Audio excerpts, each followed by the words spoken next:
Welcome to the Geek Homeworld. I am your host, Ed, aka Savage Tech Man. We talk sci-fi, TV, movies, superheroes, and all from a geek perspective. You can find us on Blogger, Google+, Twitter, Facebook, YouTube. We're everywhere. Join the Geek Homeworld.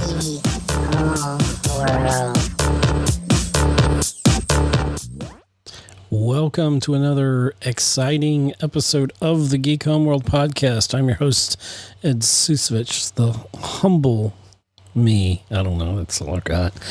I'm welcoming back to the podcast. It's been a while. Scott Schreiber, welcome back. Thank you, sir. Happy to be back. And you know, when I'm on, there's probably Academy Award news out there. But and we had some drop today that I don't know how we feel about, but we're going to talk about it.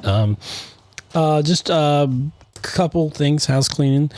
Check us out, geekhomeworld.libsyn.com, wherever your podcasts are. Go like our Geek Homeworld Facebook page, and we've got a YouTube channel out there, Geek Homeworld. If you want to check out some of the other stuff I do, Savannah on Film is on Facebook, and I've got a radio show on 107.5 FM LP, Savannah, Georgia, WRUU.org. And it's called Savannah on Film. So it's also on Facebook. Go over there, like, subscribe, push all those buttons you're supposed to push and all that good fun stuff. Okay, let's talk about Oscars here on the Geek Homeworld. So there was an announcement that the Academy has pushed the Oscars back about 2 months. yeah, they're going to have the ceremony now on April 25th. It's usually end of February, beginning of March. So they've pushed that back 2 months. They've also, this is more important, they've pushed the eligibility window to February 28th of 2021. So typically the eligibility window is within that calendar year. You know, it's from January 1st to December 31st.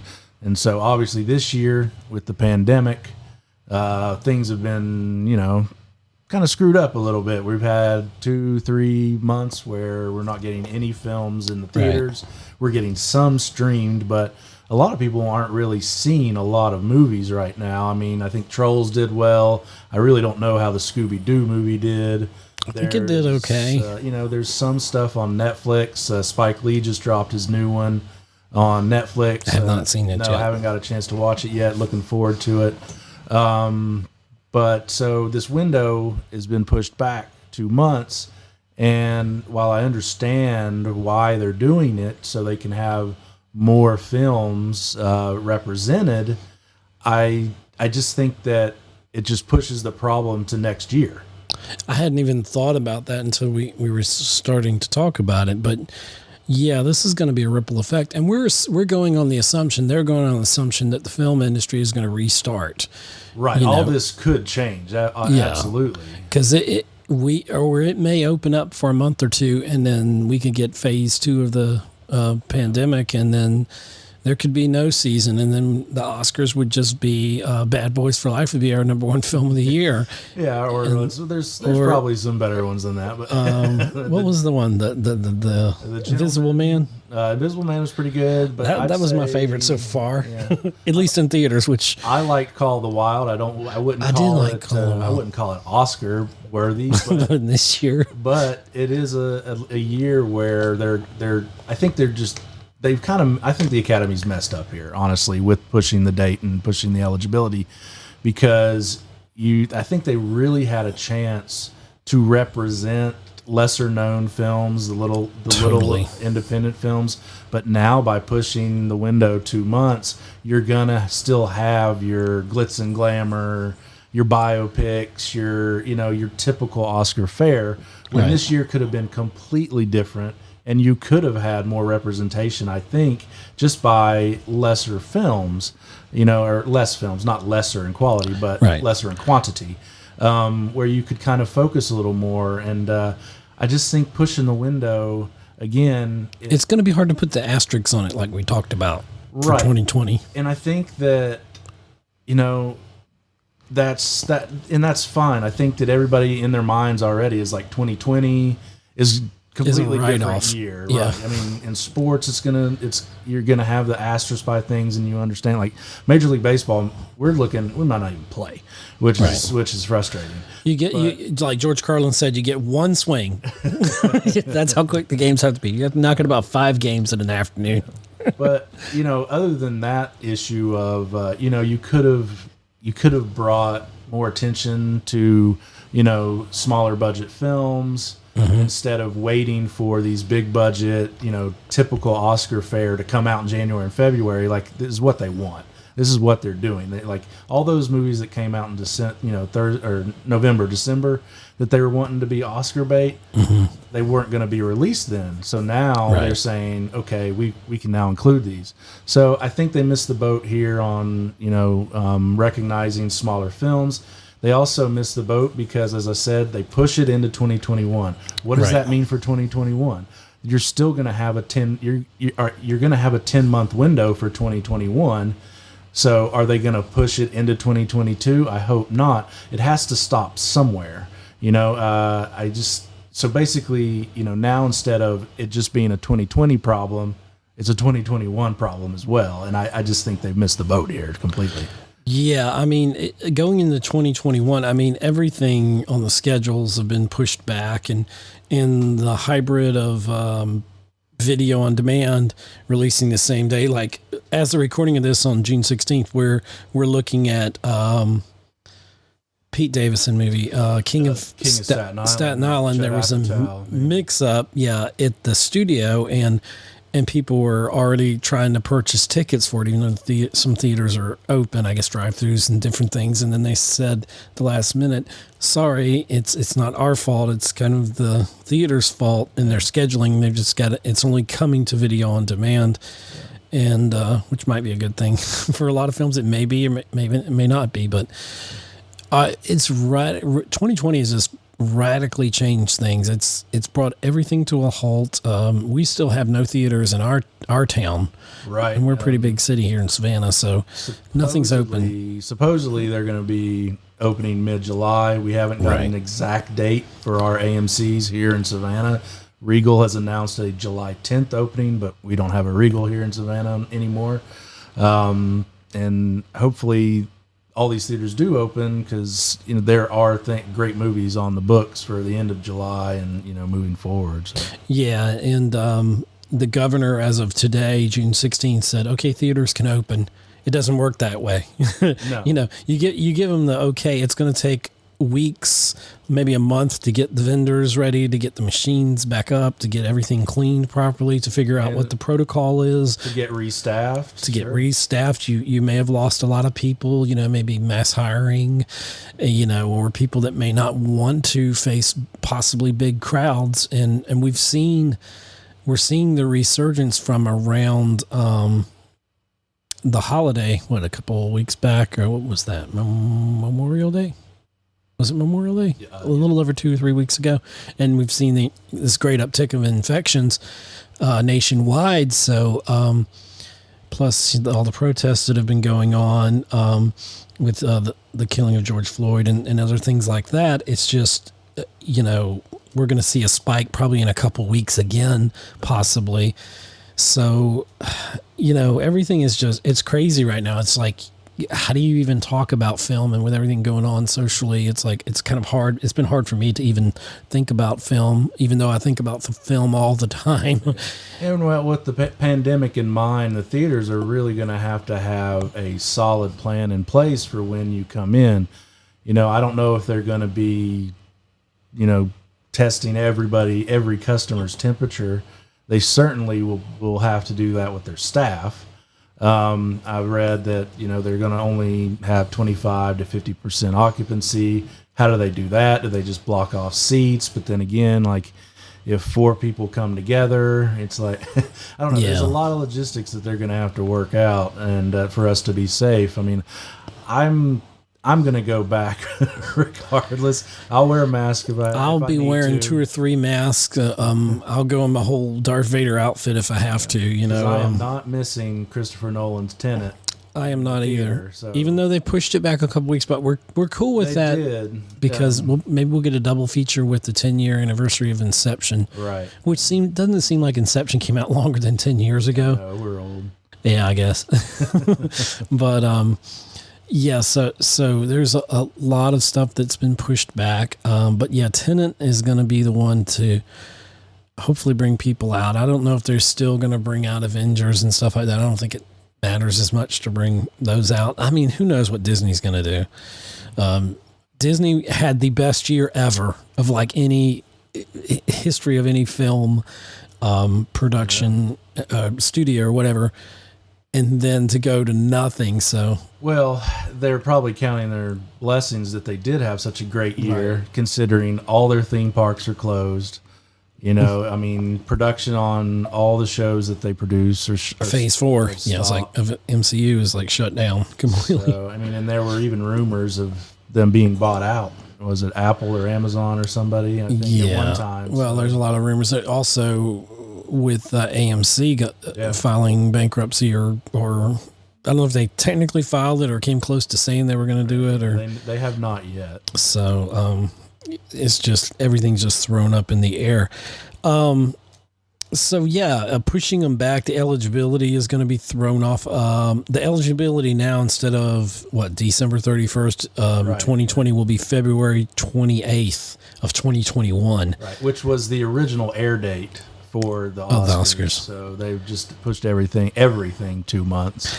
Yeah, and I feel like our films, okay, let's say something comes out in January or February, and it's just phenomenal, and it gets nominated this year. Could it get nominated for the 2021 Oscars too, or will the eligibility is going to switch over?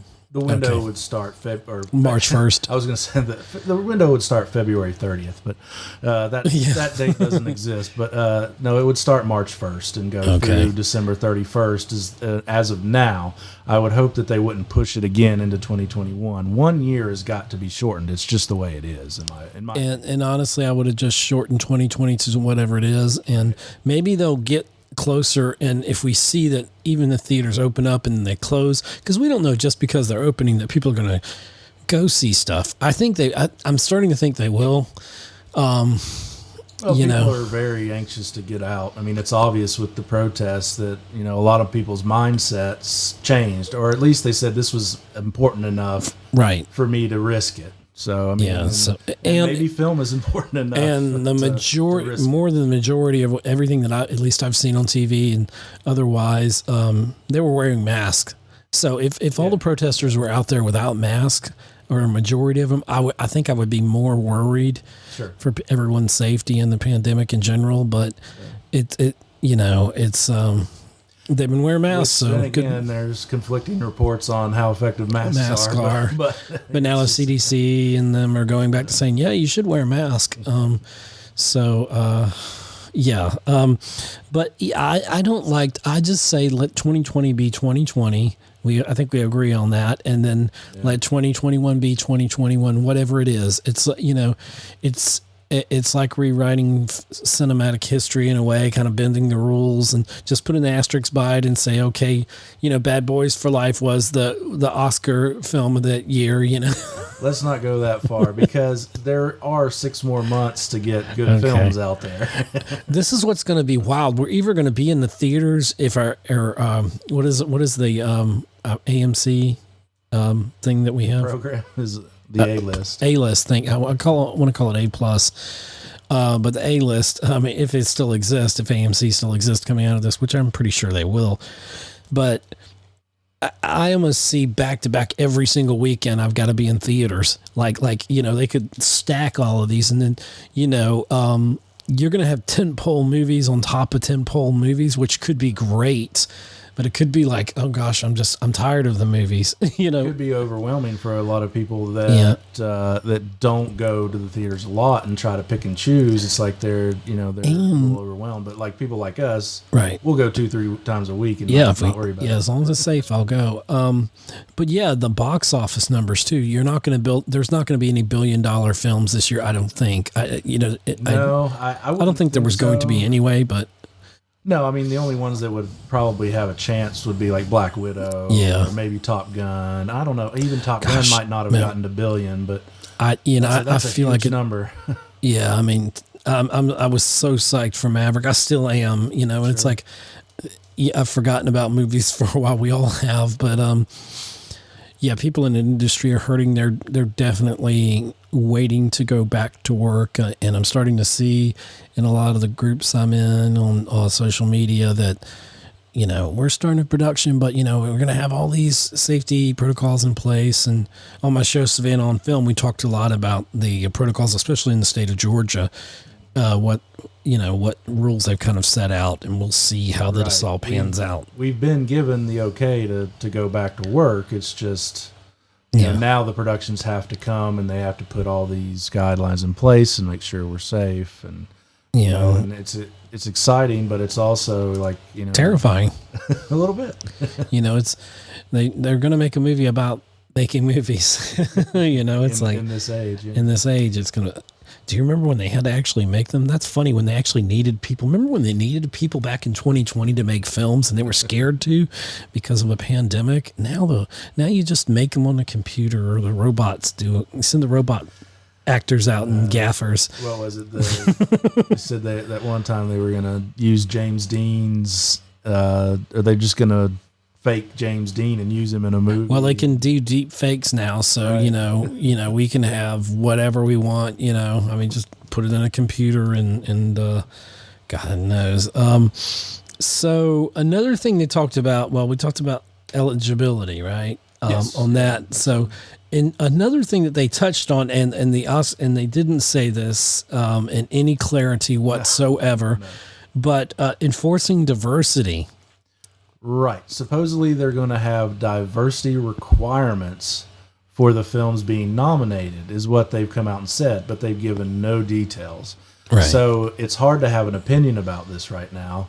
Like, I feel like films should be based on merit instead of these requirements.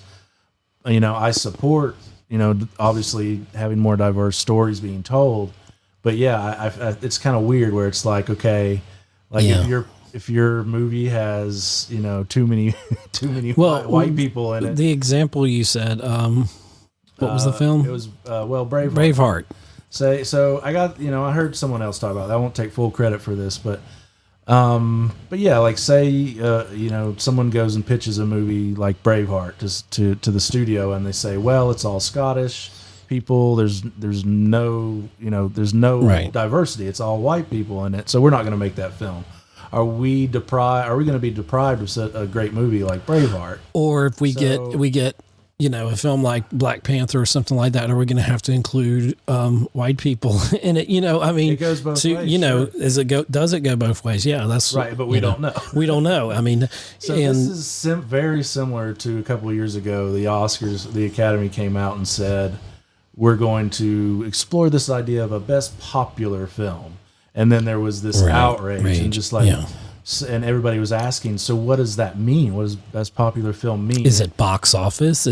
Or just do kids like it? Exactly. What's the definition? And the Academy said, oh, I don't know. So they had no idea. So this kind of feels like the same thing where their heart's in the right place. But they haven't thought it out. But they haven't given us any details, so it's hard to have an opinion about it. I fully support the idea. Yeah. Except that I still think there needs to be this idea of merit too. In judging the films. It's and I may upset people out there. I'm sorry, but I just feel like that has to be part of the equation. It always has been. We just need, and I think we've said this before, that this idea of diversity, not idea, but the movement, it's not really the Oscars' responsibility, I don't think. It's really on the Hollywood studios to make sure these opportunities are there for minorities, make sure those stories are being told more. And then, if those films are of great quality, they'll get recognized. That's how I see it. I mean, that makes sense. I mean, I don't want forced diversity if it means that the story is going to suffer. Exactly. Generally speaking, I don't think it does, but too much virtue signaling, too much, unless that's what the film is supposed to be about, then that's certainly acceptable. You have these, quote unquote requirements. You're kind of handcuffing your screenwriters, aren't you? You're creatives. You are, right, to an extent, but I was hoping, and we may have touched on this, that, during this whole pandemic, in some like drive-in theaters, I wish I would have invested in toilet paper at the end of 2019, and drive-in movie theaters. I mean, they're really doing well, even at half capacity, selling out. And it's not the same experience. They are. I mean, I've seen a report that they are, and so I mean, and they're not your mom and dad's old, with the little can thing that comes in the car and gives you the sound or whatever. You get it on your radio station, whatever, and and I don't know. So I mean, Hollywood's adapted, but one of the things that we really wanted to see, and if the Oscars were just held to 2020, like normal, then with the eligibility and everything, we'd get these smaller films that never get to see the light of day. There was some film that was number one for several weeks, some kind of horror film. I can't even think of the name of it. And I was reading a review, and they said, this is all we really have to report. It did like $100,000 in like 7 theaters or whatever, but it was technically the number one film. And it said it would have never seen the day of light and probably never will. So I was hoping this time, because in 2019, I feel like we hit the apex. We had so many billion-dollar films that were Marvel, DC, everything. Not DC. Sorry. Marvel. Well, maybe they came close. But we had these, all of these films making just terrible amounts of cash. I mean, terrible in a great way. I mean, enormous amounts of cash. How about terrific amounts? Terrific amounts. Sorry, wrong word there. And now we're just barely trying to scrape even, the film industry and make it turn any kind of profit. And I think there's still an apprehension on studios, if you've got $1 billion, possibly like Black Widow or Tenet, do you hold on to it till it's steady, that you see a steady stream of people filling up theaters and it goes from 50% full to 75% full? Do you wait? How do you know? Also, do you have the luxury of putting it on a streaming site? Right. Say, Disney kind of has that, built in now with Disney Plus. They have that option to push things to their streaming service, which they did with Artemis Fowl. Supposedly, right, it's a disaster of a movie. So it's probably better for a lot of films. So a lot of films, probably got a kind of free pass here in a way that, that they wouldn't get panned so much. They will still, but yeah, yeah. And so, but if you have some of these films and some of these lesser known films, maybe we're going to get the next great film that could start a new genre of something. Say this all happened last year, and there were less films to look at. Right. I think movies like Queen and Slim would have gotten better recognition. Right. I mean, there were other ones, but that one's the one that comes to mind. Or Just Mercy got no nomination. Just Mercy, oh my gosh, incredible. When you're talking about film, minority, diverse storytelling, those were 2 great movies that got little to no love. Now, right, in a shortened calendar year like this, maybe they would have. Is my point. Right. I mean, I was thinking along those lines too. Yeah, those films could shine, and there's a chance. I mean, we could play with the overall box office numbers by slowly releasing, like Back to the Future's come back in some of the drive-ins or whatever. And, other things like Jaws maybe. And, you could bring back a lot of older movies, kind of like what they did on one of the not local networks, but one of the networks where they had the Sunday night movie. They brought that back. They're going to have to be, on CBS. CBS. Yeah. They had like Indiana Jones. And I'm like, okay, Mission Impossible, I think. Right. And Forrest Gump. Yeah, it's smart.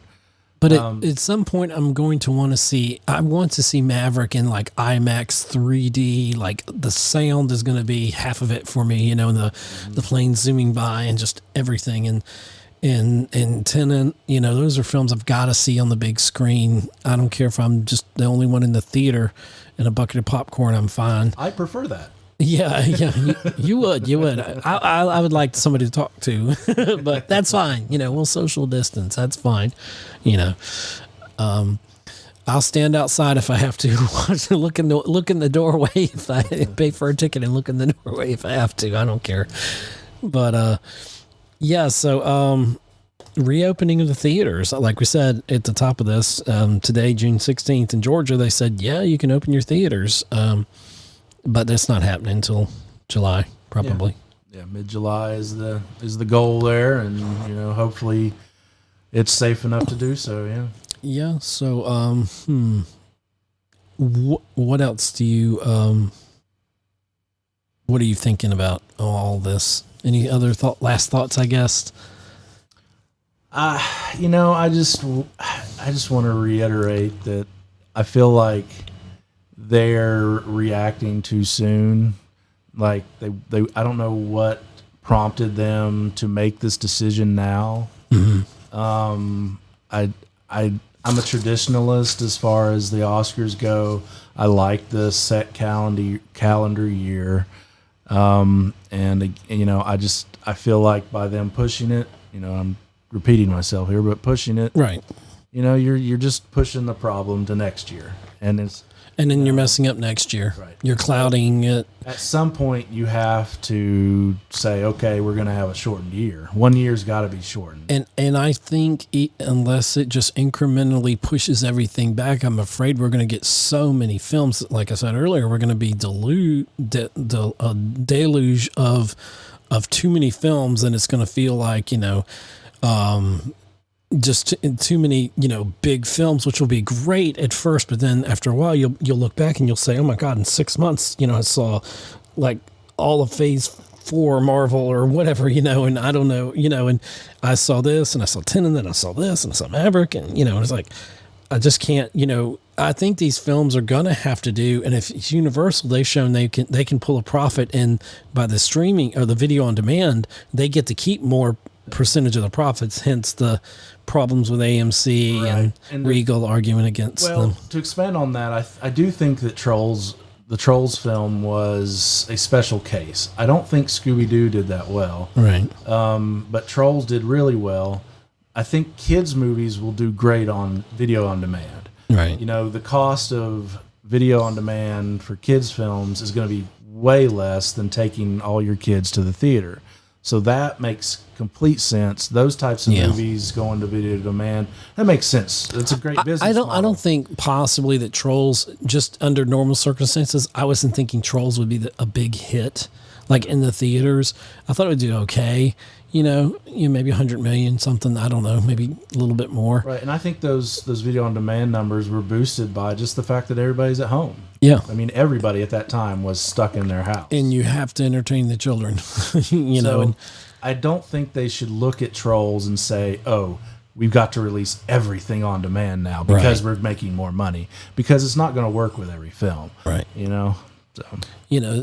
There's certain films, if you have the option and it's still safe, I'm going to opt for the theater over. I don't have a great entertainment system. Now, if I had an entire home theater set up, but still it's not the same. To me, it's the theater experience, and I know you feel the same way. Absolutely. And I want to get back to that. Go ahead. I just want to get back to one other thing on Sure. Just to make sure. I want to make sure people do know as far as the Oscars go and the diversity, get back to that issue a little bit. To clarify. They are making strides. They've got a long way to go. Yeah. But they have increased the number of minorities each year to be included in the voting body. They've shortened the amount of time a person can sit on the board of governors, so that the old white men won't be there forever. Right. Ava DuVernay, the fantastic director of 13, and When They See Us, Selma, she did those fantastic films. She's on the board of governors now in the Academy, so they're making strides and that's where they need to do. I'm not sure what these requirements will be, and we may be all for them. We may be all for these diversity requirements because we just don't know what they are, but we may be against them too because it could just really handcuff the industry. But we'll see what it is. I think it's important to know that the Academy's making strides, or at least attempting to. Is it going to show next year? I doubt it. It's just going to be in the long run. They are doing what they can. And hopefully we see that effect sooner than later. I think I feel like we've stepped into a new age, a new time, and of understanding with race relations and diversity. And I think we're going to be all the better for it. It's just, there could be pitfalls where you push agendas too far, where you alienate some people, and it's a tightrope you walk, but I think the world is changing and is shifting and is becoming more diverse. And this pandemic, I think, has changed a lot of people's thoughts about things. And I want to see more, like Dave Chappelle. I know he dropped a special the other day, which wasn't meant to be funny, and it is a good thing it wasn't funny. It was, it was on point. But I want to see stuff like that. So there were a few chuckles, but you're right. It was mostly it was serious talk. Yeah. And that's exactly what we needed, I think, instead of just straight up comedy from him. But I would love to see something like that also, come out on that. It could come out on Netflix, but also be released on, in theaters. I would pay and go see it, and so that could be, a different way of doing things. And they were sneaky, Netflix, because they put it on Netflix as a joke, which is so funny because that's what they call their comedy on YouTube. And so they released it not on Netflix, but on YouTube under that. So you had to kind of look for it, but if you found it, you enjoyed about 27 minutes of true artistry, I think. Absolutely. Cool. Well, I think that's about all we got to say about this. What do you think? Let us know on Twitter at Geek Homeworld, and you can go to our Geek Homeworld Facebook page and leave a comment there if you want. And we're wherever podcasts are, Geek Homeworld. So thank you very much, Scott Schreiber, for joining me here on another episode of the Geek Homeworld. Absolutely. At any time, bud. All righty. Talk to you guys later. Thanks for listening to another episode of the Geek Homeworld with your host, Savage Tech Man. You can find us on Libsyn, Google+. Follow and interact with us on Twitter. Like us on Facebook. Listen to us on iTunes and leave a review. Subscribe to us on YouTube. Read our thoughts on Blogger. See you again on the Geek Homeworld.